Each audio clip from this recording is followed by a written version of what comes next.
छत्रपती शिवाजी महाराज की जय. कालच्या भागात आपण पाहिलं शहाजी राजांना कैद केली होती आणि बर्डन आणलं होतं शिवाजी महाराजांवर. एक तर बाप वाचव किंवा स्वराज्य वाचव है ना. अशा वेळेस शिवाजी महाराजांनी काय मुत्सद्देगिरी केली तर ती फौजी पाठवली होती प्रत्येकाची. तिला दगडा गोटे याच्या साह्याने हरवलं, त्याला पळून लावलं आणि इकडं कृष्णनीती खेळली. कृष्णनीती म्हणजे डिप्लोमॅटिक हालचाल केल्या. कोणत्या केल्या तर त्यांनी औरंगजेबाकडे मदत मागितली की तुम्ही आदिलशाहवरती हमला करा, दिल्लीहून बिजापूरमध्ये हमला करा.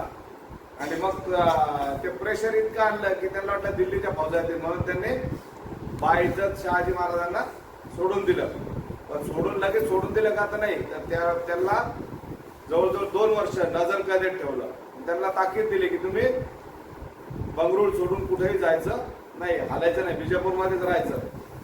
बिजापूरमध्ये त्यांना स्थानबद्ध करण्यात आलं त्यांच्या हालचालीवर. कशा करता आदिलशहाला शिवाजी राजांना सांगायचं होतं की जर अजूनही तुझ्या वडिलांना आम्ही सोडलेलं नाहीये, जर तिकडे तू शांतपणा केला, तिकडे जर आमच्या राज्यामध्ये लुडबुड केली, तिकडे जर आमच्या काही याला काही काबीज केले किंवा बगावत केली, बगावत म्हणजे विद्रोह केला, तर तुला तिकडे आम्ही तुझ्या वडिलांवरती कधीही हल्ला करू शकतो. ही धाक दाखवायचा होता.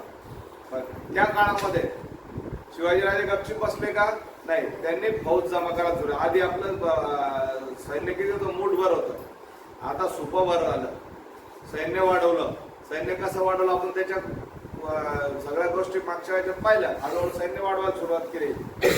नंतर घोडदळ वाढवलं. घोडदळ वाढल्याला दुसरं काय झालं होतं, जसे या छोट्या छोट्या लढायांमध्ये हारले की ते लोक शस्त्र अस्त्र घोडे सोडून पळून गेले. ते जप्त केलेल्या वस्तू त्यांचा वापर करायला सुरू केला. त्यांच्या तलवारी वेगळ्या प्रकारच्या होत्या, तर त्यांना परत घडवून आपल्या सैन्याच्या कामाच्या कशा करता येईल, हिरे मोती जवाहरात जे काय हाती लागत ते सगळं ताब्यात घेतलं आणि हळूहळू स्वराज्य बाळसं धरायला लागलं. लहान बाळ कसं गुडगुडीत व्हायला लागतं, तसं स्वराज्य बाळसं धरायला लागलं. आणि तिकडे मजबुरी ही होती की जास्त काही करू शकत नव्हते, कारण शहाजीराजे पूर्णपणे अजून सुटलेले नव्हते आणि शहाजीराजे अजूनही कैदेत होते. आणि तिकडं सगळी यंत्रणा जी आहे ही खबरी सगळ्या शिवाजीराजांनी आपलं गुप्तहेर खातं अगदी व्यवस्थित तयार झालं होतं. गुप्तहेर खात्यामध्ये बहिर्जी नायकाचंच आपल्याला नाव माहिती आहे, पण हळूहळू वेगवेगळे लोक त्यात जोडायला लागले होते. 2 चांगले मुत्सद्दी गुप्तहेर गुजरात मधले महाराजांना भेटले होते. पुढे आपण त्यांचे नाव पण पाहू. याच्यात महाराजांनी एक पाहिलं शिवाजीराजांनी की सगळ्यात मोठा शत्रू काय आहे तर आपल्याकडं लोकांमध्ये आळस आणि निरुत्साह, या 2 गोष्टी आपल्याला प्रगती करू देत नाही. म्हणून लोकांमधला आळस घालवायचा. इकडे तर आपण आता काही मोठी लढाई करू शकत नाही. अशा वेळेस काय केलं की एका ठिकाणी धरण बांधायचं ठरवलं आणि ते धरण बांधण्याच्या कामामध्ये पुण्याजवळ येसाजी नावा त्या धरणामध्ये डोंगराच्या कपारी होत्या 2 आणि त्याच्यामध्ये मोठा दगड होता किंवा पहाड होता, एक छोटा दगड बी नाही म्हणतात, पहाड होता. तो पहाड पण फोडून काढायचा.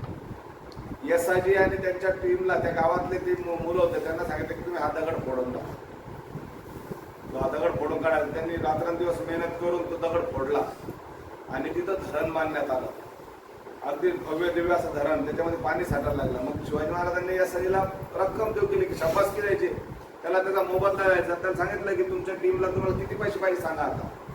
त्यांनी सांगितलं साहेब महाराज, पैसे जर तुम्ही आज आम्हाला दिले तर ते पैसे चैनीमध्ये किंवा आयश आरामामध्ये खर्च होऊन जाते, आम्हाला कशाला जमिनी द्या.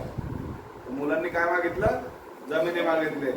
एकीकडे महाराज काय म्हणतात की सगळ्यात मोठा शत्रू कोण, आळस आणि निरुत्साह. आणि इकडचा हा तरुण काय म्हणतोय, आयते पैसे मला नको, मला कशाला जमिनी द्या, त्या जमिनी आम्ही पिकवू, म्हणजे आम्हाला कायमच्या भाकरीची सोय होईल. दूरदृष्टीचा विचार करा, कायमच्या भाकरीची सोय. मग त्यांना जमिनी देण्यात आल्या, ते सगळे शेतकरी बनले. पण जोपर्यंत शेतीचे कामं चालायचे तोपर्यंत तो शेतकरी, आणि जेव्हा लढायला जायचं तर हातातलं रुग्ण सोडायचं आणि हातात तलवार घ्यायची, अशी सगळी फौज तयार झाली. शिवाजी महाराजांकडे काय 24 तास सैनिक वेगळे पण हा प्रत्येक मावळा स्वराज्य आपल्या मालकीचं आहे, आपलं स्वतःचं आहे. म्हणून लहानात लहान पोरग सुद्धा शिवाजी महाराजांच्या सैन्याचा भाग होता. तुम्ही मराठी शाळेतून जे आले त्यांना माहित असेल, एक कविता होती, खबरदार जर टाच मारून याला पुढे तर उडविले चिंधड्या राई राई एवढ्या, आहे ना. असं एक कविता ऐकली असेल ना तुम्ही. ती कविता कशी होती, एक छोटासा मुलगा त्या महाराजांना अडवतो आणि त्यांना म्हणतो की पुढे जाऊ नका, शिवाजीराजांचं राज्य आहे, मी तुम्हाला लहान पोरग धमकी कोणाला देत आहे, सरदारांना. याच्या आधी परिस्थिती कशी होती, जर घोड्यावर जर एखादा मुघली सरदार किंवा निजामशाही आदिलशाही कुतुबशाहीचा शिपाई दिसला तर बाया माणसं सगळे घरं लॉक करून पळून जात होते. पण इथं उलटी परिस्थिती झाली. इथं शिवाजीराजे प्रत्येकाच्या मनामनात प्रत्येकाच्या हृदयात बसले होते, असे बसले होते की ते प्रत्येक जण स्वतःला शिवाजीराजेचा शिपाई समजायला लागलो. ही परिस्थिती निर्माण व्हायला लागली. गुप्तहेर खातं तयार झालं, सैन्य तयार व्हायला लागलं, घोडदळ पायदळ तयार झालं. आणि हळूहळू महाराजांची नजर कुठं गेली तर कोकण किनारपट्टीवर. त्यांना वाटलं आता जोपर्यंत महाराज नाही तर मग मनगटात तलवारीची ताकदीची हौस भागवायची. मग अशा वेळेस अजून एक युक्ती महाराजांनी केली. अजून एक युक्ती केली. काय केली तर जे अभ्यासू, त्यावेळेस का सगळीकडे शाळा नव्हत्या, विशिष्ट वर्ग शिकायला, ब्राह्मण वर्ग शिकलाय, लिहिणं वाचणं शिकत होता. पण तो काय करायचा, गावागावात जाऊन भिक्षुकी करणे, पूजापाठ करणे, पुन्हा श्राद्धाची पूजा सांगणे. शिवाजी महाराजांनी यांची बुद्धिमत्ता ओळखली, याच्यातले लोक निवडले आणि जे भिक्षुकी भिक्षुकी करणारे जे होते त्यांना पण सामील करून घेतलं स्वराज्याच्या कामामध्ये. कुणाला क्लर्क बनवलं, कुणाला मास्तर बनवला, अभ्यास शिकवायला लावला, कुणाला याचे कामं दिले जे लिहिण्या वाचण्याचे, काही निरोप लिहिण्याचे, आणि काही जणांना ज्याच्या मनगटात ताकद होती त्यांना युद्धकला शिकवली. स्वराज्याच्या कामाला गुंफले होते. राज्य एक एक, आम्ही सारे एक आहोत आणि श्रींच्या इच्छेप्रमाणे हे राज्य आम्ही वैभवशाली करण्याच्या प्रतिपश्चंद्र लेखी आहोत. आणि गगनाला एक ठेंगणी बनवण्याची महत्वाकांक्षा धरीत होते. महाराजांच्या मनात महत्वाकांक्षा होती की आमचं स्वराज्य गगनापेक्षा म्हणजे आबाळापेक्षाही मोठं झालं पाहिजे, आबाळ आमच्याकडे ठेंगणार. ही महत्वाकांक्षा कोणाच्या वर्षावर होती तर या सगळ्या लोकांच्या वर्षावर. महाराज पहिला पायदळ सेनापती होता नूर खान बेग सरनोबत, मुस्लिम मानव. बहेरजी नाईक जाधव हा रामोशी होता. महार, प्रभू, धनगर, सोनार, शिकलकर, कहार, सांबार, बांग, मांग, किती जाती जमातीचे नावं घ्यायचे. 96 कुळी मराठ्यांपासून ते चंद्रपूर गोंडापर्यंत उघड्या नागड्या अवघ्यांचा बोंगडा साहित्य सह्याद्रीच्या भोवती महाराज मांडले होते. म्हणजे जे नाशिक कोकण किनारपट्टीपासून आदिवासी गोंड समाज आहे ना, आपण गोंडल वगैरे पट्टा, जिथं सगळे आदिवासी होते, पहिले नागडे फिरायचे, दसरी धनुष्यबाण तीर कामान घेऊन. या आदिवासींना सुद्धा स्वराज्यात सामील करून घेतलं आणि प्रत्येक छोट्या छोट्या जाती जमातीला घेऊन एकत्र करून एक मोठा बोंडला म्हणजे कोकणामध्ये एक सण साजरा केला जातो बोंडला. त्याच्यावर सगळं गाव एकत्र येऊन नाचतं गातं. मग इथं हा शब्द ते लेखकाने वापरला की बोंडला साजरा करतो, सगळ्यांना घेऊन तो उत्सव साजरा करत होतो स्वराज्याचे. आणि कोकणातलं वैभव महाराजांना दिसत होतं. कोकणात जायचं, कोकणातली परिस्थिती अशी होती की कोकणचा राजा आंबा पिकत होता, आंब्याचा रस गळत होता, पण तिथला शेतकरी उपाशी होता. लोक दुःखात होते कारण सगळ्या किनारपट्टीवर तिकडून सिद्धी असेल, पोर्तुगीज असेल, इंग्रज असेल, कोणी पण किनारपट्टीत आतमध्ये घुसायचं, लोकांवरती अत्याचार करायचे, त्यांचे पिकं, त्यांचे ढोरं, त्यांचा माल घेऊन जायचे. फणस, नारळ, जे तिथले पिके कोकणातले ते लुटून न्यायचे. आणि कोणी वाली नव्हतं कोकणाला. आणि कोकणाच्या लोकांना स्वप्न पडायचं कारण ते कोकण आणि स्वराज्य जवळ आहे. रायगडला गेले असेल तुम्ही पाहिलं असेल, खाली उतरले कोकण गोवा येतं आणि इकडे उतरले की पुण्याचा भाग. तर त्या लोकांना असं स्वप्नात शिवाजी महाराज दिसायचे की असा राजा आमच्याकडे पाहिजे. आणि त्याच वेळेस काय झालं की इसवी सन 1649 ते 1662 महाराजांच्या चाणक्य हेराने किनारपट्टीचं सगळं दुःख, अपमान, अत्याचार आणि आशेचे किरण हेरले होते. पाहिलं होतं तिथं भैर खातं फिरत होतं त्यावेळेस कोणाकोणाला काय अडचणी आहेत. आणि याच्यातून आपण निगेटिव्ह मधून पॉझिटिव्ह कसं शोधायचं, तर त्या लोकांची दुःख आहे, ते दुःख ते मग या लोकांच्या विरुद्ध, अन्यायाच्या विरुद्ध लढण्याची शक्ती कधी तयार होईल, त्यांच्यावर अन्याय झाला तर मग त्या अन्यायाच्या विरुद्ध जी शक्ती आहे ती हेरण्याचा म्हणजे शोधण्याचा प्रयत्न करायला लागले. आणि त्यांच्यामध्ये आशेचा किरण भेटला की आपण स्वराज्यात येऊ शकतो. त्याच्यामधले इमानदार लोक हेरले, वैरी हेरले, त्याच्यानंतर कष्टाळू लोक त्यांनी शोधून काढले की कष्टाळू कोण आहे, आणि अशा त्यांना गुप्तहेर खातं काम करत होतं आणि महाराजांचे झेड किनारपट्ट्यावर पडणार होते. प्लॅनिंग चालू होतं कधीतरी जाऊन आपण किनारपट्ट्यावर करायचे. पण शहाजीराजांच्या पुढची परिस्थिती पण त्याच्या काळात महाराजांना बळ देत होती, कारण शहाजीराजे गुप्तपणे बळ देत होते. तळ आता एवढं स्वराज्य आता केवढं झालं होतं, सुपा एवढं झालं होतं. नियती मोठी खराब आहे. त्यावेळेस काय झालंय, एका बाजूने पंखात बळ वाढवत होते आणि दुसऱ्या बाजूने तीच नियती पंखाचा भयंकर आघात करत होती. म्हणजे एकीकडं ताकद इकडे वाढत होती, पण दुसरीकडे काही ना काही अडचणी स्वराज्यावरती येत होत्या. आणि त्या काळामध्ये इसवी सन 1649 फाल्गुन मध्ये तुकाराम महाराजांचा, जगद्गुरु तुकाराम महाराजांचा अचानक हे झालं होतं. आपण म्हणतो ना की सदैव वैकुंठात केले, म्हणजे तुकाराम महाराजांचा अवतार कार्य संपलं होतं. आणि मोहम्मद तिकडे दुसरीकडे एक पॉझिटिव्ह पॉईंट काय झाला, मोहम्मद आदिलशहाची प्रकृती चिंताजनक चांगली नव्हती. अर्धांग वायुनी विकारानं तुळा बांगळा झाला होता. त्याची नियत ढळसळत चालली होते. त्याच वेळी गोल घुमट हा प्रचंड इमारतीचं बांधकाम उंच उंच वाढत होतं. लवकरच ते पूर्ण होतं. विजापुरात गोल घुमट नावाची एक बिल्डिंग आहे. बऱ्याच जणांनी ट्रिपला गेला असेल विजापूर, तिथं माचेसची काडी ओढली तरी आवाज येतो गोल घुमट मध्ये. असं घुमट आहे जिथं त्याची राजधानी होती आदिलशाही. गोल घुमट ही इमारत म्हणजे याच मोहम्मद आदिलशाहीची कबर, म्हणजे तिकडे इमारत बांधली पण ती कबर बनली आदिलशाहीची. मोहम्मद आदिलशाह तख्तशीन बादशाह झाला त्यावेळी त्या स्वतःसाठी स्वतःचे कब्रस्तान बांधण्याची सुरुवात केली होती. निशांत वस्तुकारण करून ही इमारत बांधली. उच्चारलेल्या त्या उमटलेल्या ध्वनीचा अनेक प्रतिध्वनी या घुमतात होते. पण आजारी बादशाहच्या मनात एकच ध्वनी आणि असंख्य प्रतिध्वनी उमटत होते, मराठ्यांच्या बंडाचे. बादशाह बेचैन होता. एक गोष्ट त्याने केली होती, 4 वर्षाच्या स्थानबद्धतेनंतर शहाजीराजांना मुक्त केलं. शहाजीराजे दक्षिण कर्नाटकात आपल्या जागिरीवरती रवानगी झाले होते. म्हणजे शिवाजीराजांवरचं असलेलं दडपण आणि चिंता एकदम भिरकावली गेली. संचार कायमचा होता. शिवाजीराजे नावाचं वादळ मुक्त झालं होतं आणि सुसाट सुटलं होतं. गेल्या 4 वर्षात राजाने आदिलशाही विरुद्ध बोटे उचललं नव्हतं. ते एकदम 5000 स्वारांचं लष्कर घेऊन स्वराज्यातून म्हणजेच रायगडावरून थेट कर्नाटकाच्या दिशेला सुटलं. आदिलशाह जो होता त्याची तब्येत खराब होती. त्याने जे बांधलं होतं गोल घुमट त्याची कबर म्हणून तयार झाली होती.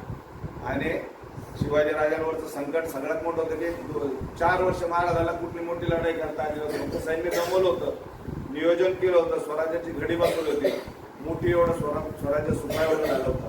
आणि अशाच काळात दैवाने साथ दिली आणि आदिलशहाने काय केलं, शहाजीराजांना मुक्त केलं आणि कर्नाटकच्या त्यांची राजधानी त्यांना वापस पाठवलं. इकडं 4 वर्ष गपचीप बसले शिवाजीराजे. त्यांनी आदिलशाहीला बोट दाखवलं होतं.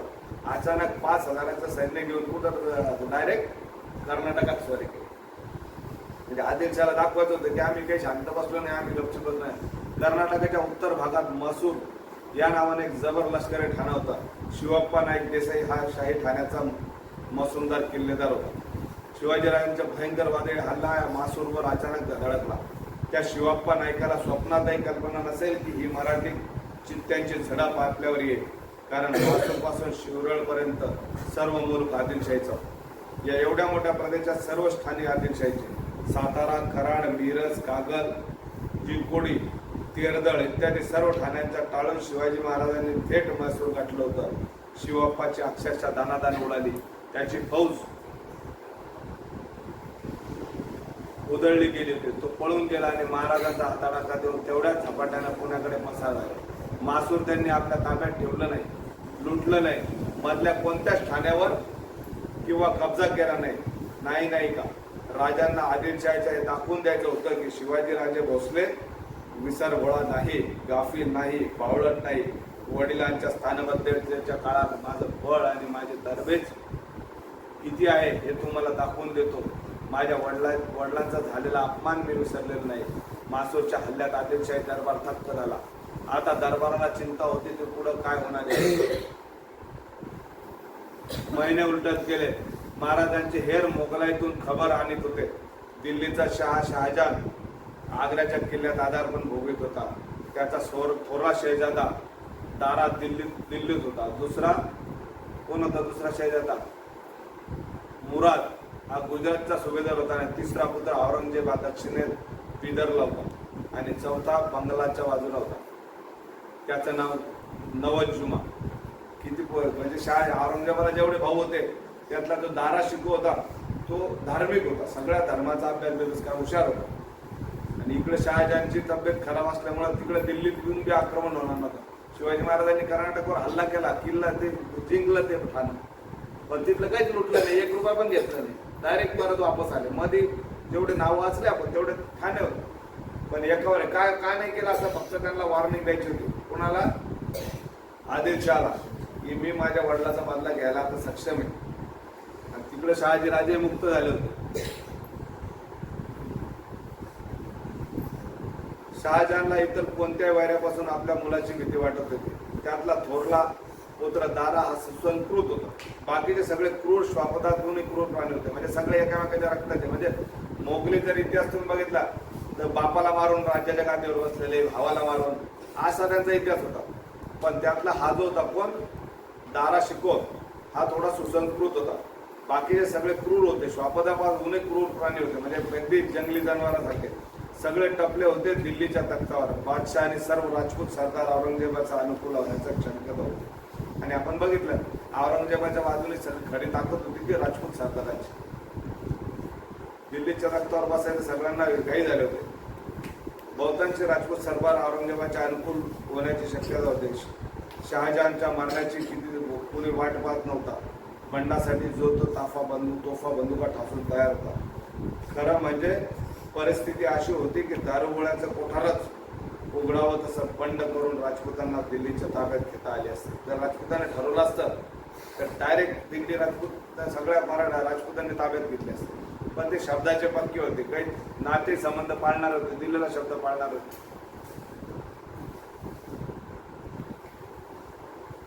क्रांती याच राजपूतांच्या क्रांतीपेक्षा बादशाहाशी असलेली आपली नाती जास्त मोलाची होती. राजपूतांच्या मनात क्रांती म्हणजे स्वातंत्र्याचा विचार येतच नव्हता. त्यांच्या अंतःकरणात क्रांतीचे विचार प्रेरित करणारे कुणीही जिजाबाई राजस्थानात होते. तर इथं स्वराज्याची क्रांती कुणी पेटवली?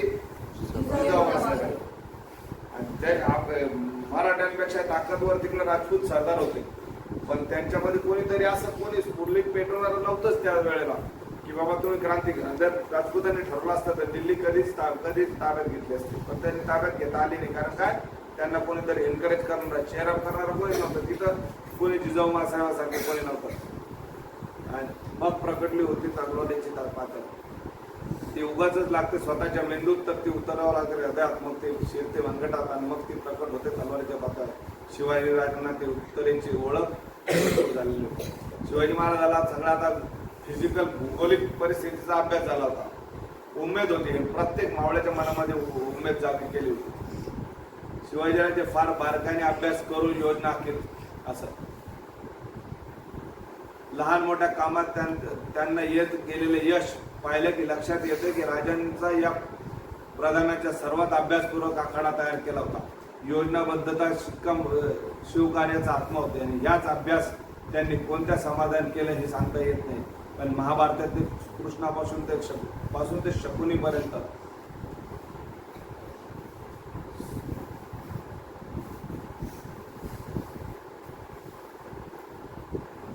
महाराजांची जी योजना होती ते सगळ्या कृष्णनीतीने टाकल्या. साताऱ्याची राजधानी साताऱ्यानी सगळ्याचे त्यांना महाभारतातले जे युद्धाचे पराक्रम आहे त्याचे दाट ओळख कोणाला झाले होते? शिवाजी महाराजाला झाले होते. आणि कृष्णाच्या राजनीतीच्या त्यांच्या मनावर फार मोठा परिणाम होता. याच्यात काही शंका नाही. कृष्णनीती राजकारणाचा अचूक उपयोग करणारा हा शेवटचा राजा. बाकीचे सारे कृष्णांना भजन करणारे, देवळं बांधणारे आणि नवस करणारे राजे होते. पण शिवाजी महाराज हे त्यांची जी नीती होती ती पुरेपूर त्यावेळी म्हणजे 1656ला म्हणजे 1656ला अखेर मोगल राजाची स्थिती उगीच चिंताजनक झाली आणि सामर्थ्य प्रचंड होतं. मोगलांची स्थिती चांगली होती पण सामर्थ्य त्यांच्याकडे खूप मोठे फौज फाटा होता. पण राजपूतांच्या स्पर्धेमुळे आणि शहाजहानच्या नाजूक प्रकृतीमुळे सर्व दरबारी संभ्रमात पडले होते. भयंकर पाताळी अंतरी आणि महत्वाकांक्षी आणि तेवढे ढोंगी औरंगजेब दक्षिणेत बिदर, नांदेड महाराष्ट्राच्या सरहद्दी विभागात ससैन्य होता, इथंच होता. कोणत्या एरियात होता? नांदेड पासून बिदर, कर्नाटकच्या त्या एरियामध्ये औरंगजेब त्यावेळेस होता. बापाची प्रकृती होते, त्याचे लक्ष बापाच्या आजारपणाकडे आणि म्हणून त्याच्या मरणाकडे अत्यंत आस्थेने लागले होते. कोणत्या क्षणी दक्षिणेतून दिल्लीकडे दौडावे लागेल हे औरंगजेब ओळखून होता आणि हेच औरंगजेबाचे वर्ण शिवाजीराजांनी अचूक हेरले होते. राजाने उत्तरेतून शहाजहानच्या तब्येतीच्या बातम्या येत होत्या. अशाच गंभीर बातम्या राजांना मिळाल्या आणि याची खात्री पटली की औरंगजेबापासून दिल्लीकडे जाण्याचा आदेश तयार आहे. आपल्याला हीच संधी आहे या मोगलांवर झडप घालायची. महाराजांनी तुझं गुप्तहेर खातं काय शोधत होतं की औरंगजेबाला जर आपण छेडलं तर तू कुठं लगेच नांदेडमधून अटॅक करावं, म्हणून त्याच्या हालचालीवरती लक्ष होतं की त्याचं औरंगजेब कधी दिल्लीला जातो आणि औरंगजेबाचं लक्ष कुठं होतं, बाप कधी मरतो आणि कधी आपण तिकडे अटॅक करतो, कधी तिकडे हल्ला करतो. आणि या सगळ्या घडामोडीवरती सगळं बारीक लक्ष ठेवून शिवाजीराजांनी त्याचे हे केले. शिवाजीराजांनी गंमत केली. त्यांनी आपले वकील सोनं विश्वनाथ डबीर यांना बिदरकडे औरंगजेबाच्या भेटीसाठी नजराने घेऊन पाठवले. हेतू कोणता? औरंगजेबाला बनविणे. सोनोपंतांनी औरंगजेबाच्या दरबारी रिवाजाप्रमाणे आदमीने भेटले. खरं म्हणजे आजपर्यंत राजांनी मोगलांच्या सत्तेत लहानसा और खडाई काढला नव्हता. भांडण तर नाहीच, हे शक्य नव्हते. मग सोनोपंतांचा नेमका मनसुबा कोणता? ते औरंगजेबाला स्वाळसुटपणे बनवत होते. कोकणातील आणि देशावरील बिजापुरी आदिलशाहीचा तो मुलूक आमच्या ताब्यात आम्ही घेतला आहे, याला तुमची राजकीय मान्यता द्या. पॉलिसी बघा काय केली. कोकणातल्या पट्ट्यामध्ये हल्ले केले. ते हल्ले कोणाच्या राज्यातल्या आदिलशाहीच्या आणि वकील कोणाकडे पाठवला? औरंगजेबाकडं, की तू मोठा सुलतान आहे, आम्ही काही तुझ्या राज्यात आजपर्यंत वर खडा पण ओढला नाही, पण आम्ही जो कोकणातला प्रकार जिंकला आदिलशहाचा त्याला तुझी मान्यता दे. पॉलिसी लक्षात येते का? म्हणजे मी याला मी मारतोय पण तू मला सपोर्ट कर, कारण मी काही तुझा दुश्मन नाही. असं करून त्या वकिलामार्फत ती सगळी योजना आखण्यास सुरू केली आणि त्याला गाफील ठेवण्याचा प्रयत्न केला. तो गाफील राज केला. राजांनी मुलूक घेतला होता आदिलशाहीचा आणि ते मान्यता मागत होते मोगलशाही औरंगजेबाची. फुकटची निष्ठा राजे औरंगजेबापाशी वकिलामार्फत व्यक्त करत होते. औरंगजेबाचं यात काय जाणार होतं? फुकटचं मोठेपण, सोनंपण, तर हा जणू मैत्रीचाच बहाणा करत होतो. म्हणजे फुकट त्याला नजराने गिफ्ट देऊन फुकटची मैत्री त्यांना दाखवत होती. यातील मराठी डाव औरंगजेबाच्या लक्षात आला नाही. त्याने ही मैत्री मंजूर केली. त्या दिवशी तारीख होती 23 एप्रिल 1657, म्हणजे 23 एप्रिल 1657. सोनोपंत बिदरहून परतले, राजगडला पोहोचले. राजांशी बोलले आणि फक्त 7च दिवसात शिवाजीराजांनी आपलं भरधाव घोडदळ घेऊन भीमा ओलांडून मुघली मुलखात मुसंडी मारली. त्यांनी औरंगजेबाच्या ताब्यातील जुन्नर ठाण्यावर एकदम झडप घातली. गडगंज खजिना, शेकडो घोडे आणि युद्ध साहित्य मिळाले. दिनांक 3 एप्रिल 1657 ला, 3 एप्रिल 1657 ला इकडे वकील पाठवून काय केलं? दोस्तीचं नाटक केलं की बा आम्ही घेतो इलाका कोणता घेणार? कोकण, आदिलशहाचा, तुम्ही त्याला मान्यता द्या. आणि धडक मारली कुठं?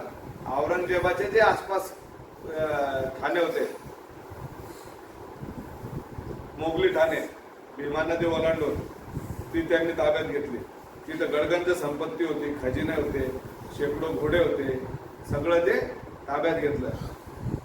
युद्ध साहित्य सगळं घेतलं.